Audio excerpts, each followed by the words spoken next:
Bill वर्षभराचे लावतात, आठवड्यात पाणी नोंद देतात आणि बिल किती लावतात असं आम्ही सारखं मांडायचो. आता आपण सत्ताधारी आहोत त्यामुळे लोक आपल्याला म्हणणार पाणी किती कमी देतात आणि बिल किती येतात. आपण त्यांना सांगायचं की आम्ही आता एका वर्षभरामध्ये दादांच्या पाठपुराव्याने जी पाईपलाईनची जी दुहेरी पाईपलाईन मंजूर झालेलीच होती, परंतु त्याच्यासाठी लागणाऱ्या टाक्या डिस्ट्रीब्युशन लाईन याच्यासाठी आणखी 1,000 कोटीची आवश्यकता होती.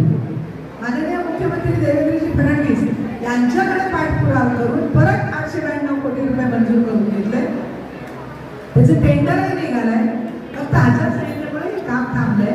आता ते काम आपली आचारसंहिता संपल्यानंतर सुरू होईल. त्याच्यामध्ये एनडीआरच्या 2 टाक्या, 17 छोट्या टाक्या आणि परत त्याला लागणाऱ्या डिस्ट्रीब्युशन लाईन म्हणजे आपल्या घरापर्यंत प्रत्येकाच्या नळाला रोज पाणी येईल. जेवढं आवश्यक आहे तेवढं पाणी घ्यायचं आणि मीटर क्लीन करायचं. म्हणजे जेवढं पाणी वापरतो तेवढं क्लीन.